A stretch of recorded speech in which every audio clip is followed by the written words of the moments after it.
رب السماوات والارض، رب ہے آسمانوں اور زمین کا، وما بینہما والارض، دونوں کے درمیان، رب المشارق اور مشرقوں کا رب ہے.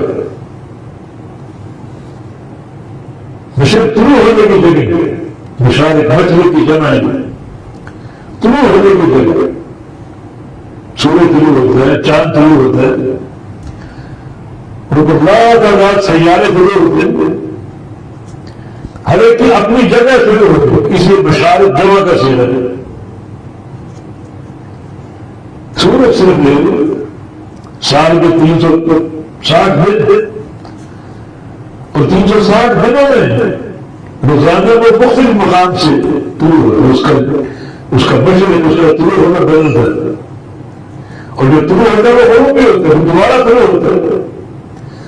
تو اس لیے مشارق کے ذکر سے مغارب کی طرف اشارہ کر دیا. سورہ معارج میں فلاوت سے مشارق والمغارب، مشرق اور مغربوں کی میں قسم کھاتا ہوں. جمع کا صیغہ، جمع کا صیغہ اس لیے کہ سورج اور چاند ان کے مطابق مختلف ہے، مغارب بھی مختلف ہے. طلوع ہونے کا مقام روزانہ بدلتا ہے، غروب ہونے کا مقام بھی روز بدلتا ہے. اور لا سیارے ان کا مطلب بھی ہے، مغرب بھی ہے اپنا اپنا، جس کا نہ ہمیں اندازہ ہے نہ علم ہے نہ کوئی تصور. ایک مقام پر رب المشرقین رب المغربین، دو مشرق اور دو مغربوں کا ذکر ہے. یہ کوئی تعارض نہیں ہے. یہ مشرق اور مغرب متعدد نہیں ہے، لا تعداد نہیں ہے، اور دو بھی، دو کس لحاظ سے؟ دو چاند اور سورج کے لحاظ سے.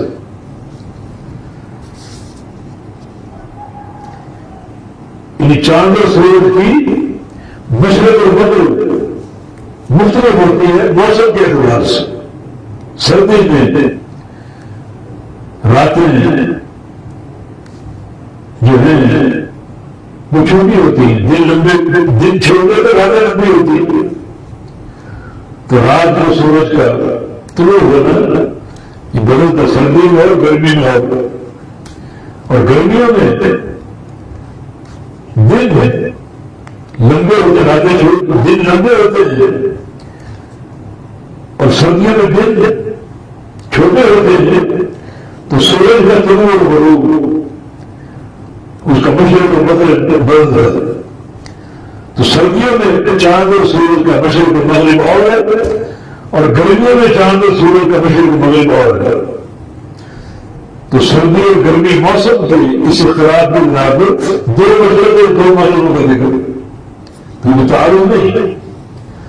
مشارق اور مغارب بے شمار ہیں، اور دو بھی ہو سکتے ہیں، دونوں کا الگ الگ تعبیر اور الگ الگ دونوں کا جواب.